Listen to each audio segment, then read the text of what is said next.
भोला एक गरीब कुम्हार था। उसके घर में उसकी पत्नी शीला और बेटा गोपी थे। भोला जंगल से मिट्टी लाकर उस मिट्टी के सुंदर सुंदर बर्तन बनाया करता था, जिन्हें बाजार में बेचकर उसे जो पैसे मिलते थे उसी से उनका घर चलता था। भोला बहुत मेहनत करता था, परंतु उस हिसाब से उसे पैसे नहीं मिलते थे। उनके घर का खर्चा बहुत मुश्किल से चल पाता था। कई बार तो बर्तन ना बिकने के कारण उन्हें भूखा भी रहना पड़ता था। भोला की पत्नी शीला हमेशा अपने पति से नाराज रहती थी और उसे गांव छोड़कर शहर जाने को कहती थी। तुम सारा दिन कितनी मेहनत करते हो, जंगल से मिट्टी लाते हो, साफ करते हो, सारा दिन धूप में बैठकर बर्तन बनाते हो, उन्हें सुखाते हो, परंतु फिर भी तुम्हें अपनी मेहनत का कुछ फल नहीं मिलता। ऐसे काम का क्या फायदा जिससे तुम्हारे परिवार का पेट भी ना भर सके। पता नहीं तुम क्यों इस काम के पीछे पड़े हो। इसे छोड़कर शहर क्यों नहीं चल पड़ते? शहर में तो कितने काम होते हैं करने को। शीला हमेशा भोला को ताने देती रहती, परंतु भोला गांव छोड़ जाने को तैयार नहीं था। उसने शुरू से यही काम किया था और वो इस काम में खुश था। भोला का बेटा गोपी अब बड़ा हो रहा था। वो अपने पिता की भावनाओं को समझता था और वो भी पिता के साथ इस काम को सीखता था। पिताजी, आप मुझे भी सुंदर सुंदर बर्तन बनाना सिखा दें, फिर मैं आपके साथ ये बर्तन बनाने में आपकी मदद किया करूंगा और उन्हें बाजार ले जाकर बेच आया करूंगा। आपकी भी मदद हो जाएगी। गोपी का रुझान इस काम में देखकर भोला को तो खुशी होती है, परंतु उसकी माँ शीला अपने बेटे को डांटती है। तुम्हारा दिमाग खराब हो गया है क्या? गोपी, मैं तो तुम्हारे बाप को समझा समझा कर थक गई, परंतु उन्होंने मेरी एक नहीं मानी। मुझे तुमसे थोड़ी उम्मीद थी, परंतु तुम तो वैसे ही निकले। तुम भी अपनी सारी जिंदगी इसी काम में खराब करना चाहते हो। तुमने देखा नहीं, तुम्हारे पिता हमेशा गरीबी की जिंदगी जीते रहे। हमारे घर में कभी भी 4 पैसे फालतू नहीं आए कि जिससे हम कुछ खरीद सके। गोपी अपनी माँ की बातें सुनता और चुप रह जाता, परंतु वो अपने पिताजी की बहुत इज्जत करता था। गोपी अपने पिता से बर्तन बनाना सीख लेता है और उनकी मदद करनी शुरू करता है। एक दिन अचानक भोला की तबीयत खराब हो जाती है और वो बीमार पड़ जाता है। डॉक्टर उन्हें आराम करने की सलाह देते हैं। गोपी अपने पिता से कहता है, पिताजी, डॉक्टर ने आपको आराम करने को कहा है। आप चिंता न करें, मैं आप ही की तरह सुंदर सुंदर बर्तन बना लिया करूंगा और उन्हें बेच भी आऊंगा। आप सिर्फ आराम करें। जब आपकी तबीयत ठीक होगी तभी आप दोबारा काम कीजिएगा। भोला गोपी की बातें सुनकर निश्चिंत हो जाता है।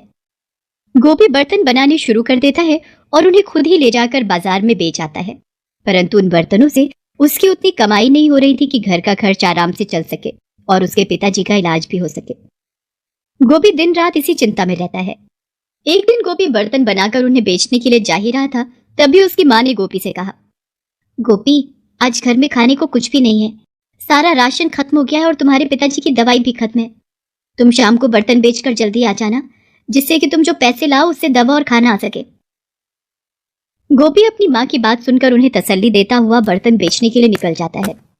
उस दिन बहुत तेज बारिश शुरू हो जाती है। गोपी सारा दिन बारिश में बर्तन बिकने का इंतजार करता है, परंतु बाजार में कोई बर्तन खरीदने आता ही नहीं। उस दिन उसका एक भी बर्तन नहीं बिकता। गोपी बहुत चिंतित हो जाता है और एक पेड़ के किनारे बैठकर रोने लगता है। हे भगवान, मेरी मदद करो। आज घर में खाने को भी कुछ नहीं और पिताजी की दवाई भी खत्म है। मेरे पास एक भी पैसा नहीं और आज एक भी बर्तन नहीं बिका। हे भगवान, मेरी मदद करो। गोपी रो ही रहा था, तभी सामने से एक साधु बाबा आते हैं। उनसे ठीक से चला नहीं जा रहा था, शायद उनके पैर में चोट लगी थी। उन्हें देखते ही गोपी दौड़ा हुआ उनकी तरफ गया और उन्हें सहारा देकर सीढ़ियों तक लेकर आया।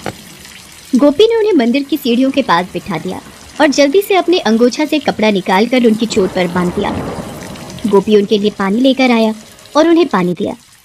अब आपको कैसा लग रहा है? चोट में कुछ आराम आया? अब आप बताइए मुझे कि आपको कहाँ जाना है, मैं आपको छोड़ कर आता हूँ। तुम्हारे पट्टी करने के बाद मेरे पैर में काफ़ी आराम है। मैं मंदिर के पीछे रहता हूँ बेटा, मैं चला जाऊँगा। परंतु तुम इस बारिश में यहाँ क्या कर रहे हो और तुम्हें क्या परेशानी है? तुम इतने उदास क्यों दिख रहे हो? गोपी बाबा से अपनी सारी बात बता देता है। बाबा, मैं मिट्टी के बर्तन बनाकर बेचता हूँ, परंतु आज मेरा एक भी बर्तन नहीं बिका और आज मुझे अपने पिताजी के लिए दवाई ज़रूरी लेकर जानी है। बस मैं इसीलिए बहुत परेशान हूँ। मुझे कुछ समझ में नहीं आ रहा है कि मैं क्या करूँ। बेटा, तुम इतनी परेशानी में हो, फिर भी तुम्हें मेरी मुसीबत दिखी। तुम कैसे मेरी मदद करने के लिए दौड़े चले आए। तुम बहुत अच्छे इंसान हो बेटा, मैं तुम्हारी कुछ मदद करना चाहता हूँ। ये कहते हुए साधु बाबा एक बहुत सुंदर सा मिट्टी का बर्तन गोपी को देते हैं और उसे कहते हैं, बेटा, ये एक जादुई मिट्टी का बर्तन है। इसे घर पर ले जाकर पूजा घर में रख देना। इसमें तुम्हारी परेशानी का हल है। और आज के बाद जब भी तुम बर्तन बनाओ, इस बर्तन को उन बर्तनों के साथ ही रखना। इसके बाद देखना, तुम्हारे सारे बर्तन धड़ाधड़ बिकेंगे। तुम्हें कभी पैसे की कोई परेशानी नहीं होगी। परंतु लालच में आकर इस बर्तन से धन दौलत या ऐसी चीज मत मांगना जिसकी तुम्हें सच में आवश्यकता ना हो। यदि तुमने ऐसा किया तो इस बर्तन का जादू खत्म हो जाएगा। ये कहते हुए साधु बाबा वो बर्तन गोपी को पकड़ा देते हैं और वहां से चले जाते हैं। गोपी उस बर्तन को लेकर और अपने बनाए हुए मिट्टी के सभी बर्तन लेकर गांव वापस चला जाता है। वो घर जाकर उस जादुई बर्तन को अपने पूजा घर में रखता है और हाथ मुंह धोकर जब वो उस बर्तन के पास आता है तो देखता है कि उसमें सोने के 2 सिक्के पड़े हैं। गोपी उन सिक्कों को देखकर बहुत हैरान होता है और सोचता है कि ये तो भगवान का कोई चमत्कार है। अब मैं इन सोने के सिक्कों को बाजार में बेचकर जल्दी से घर में खाने का सामान और अपने पिता की दवाई ले आता हूँ। वो सोने के सिक्के लेकर बाजार की ओर दौड़ता है और उन्हें बेचने के बाद उसे अच्छे खासे पैसे मिलते हैं, जिससे वो खाने पीने का सारा सामान और अपने पिता की दवाई लेकर वापस आ जाता है। अरे बेटा, तुम इतनी जल्दी इतना सारा खाने का सामान भी ले आए और दवाई भी ले आए। लगता है आज तुम्हारे काफी बर्तन बिक गए। चलो अच्छा है। गोपी अपनी माँ को कुछ नहीं बताता और मन ही मन उस साधु बाबा का शुक्रिया अदा करता है। वो समझ जाता है कि भगवान ही साधु बाबा के रूप में उसकी मदद करने आए हैं। अगले दिन सुबह सवेरे वो उस जादुई बर्तन को ले जाकर अपने सामने रखता है और मिट्टी के बर्तन बनाने शुरू करता है। जादुई बर्तन के प्रभाव से सारे बर्तन जल्दी जल्दी बनने लगते हैं और पहले से बहुत आकर्षक और सुंदर। गोपी सारे बर्तन बनाकर और उस जादुई बर्तन को उनके साथ रखकर बाजार बेचने के लिए जाता है। मिट्टी के सुंदर सुंदर बर्तन ले लो, आओ आओ, सुंदर सुंदर बर्तन ले लो।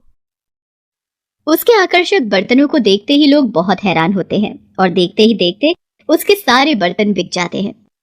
गोपी बहुत खुश होता है। आज तक उसकी इतनी कमाई कभी भी नहीं हुई थी। इसके बाद से रोजाना गोपी उस जादुई बर्तन को साथ रखकर ही अपने मिट्टी के बर्तन बनाता और कुछ जादुई बर्तन के साथ ही उन्हें बेचने भी जाता। बस उस दिन के बाद से उसके बर्तन खूब बिकने लगे। जादुई बर्तन अपना कमाल दिखाता रहा और गोपी के पास अच्छी खासी कमाई आने लगी। परंतु उसने कभी भी उस बर्तन से कोई भी नाजायज चीज नहीं मांगी। वो तो इतने में ही खुश था कि उसके बनाए बर्तन अच्छी खासी कीमत पर बिक जाते हैं और उसकी मेहनत का फल उसे मिलता है। गोपी के माता पिता ये देखकर बहुत खुश होते हैं। गोपी अच्छी खासी कमाई कर रहा है और उन्हें पैसों की कोई किल्लत नहीं है। अब तो शीला भी उसे ताने नहीं देती थी, बल्कि इतनी अच्छी कमाई देखकर तो अब वो भी खुश थी।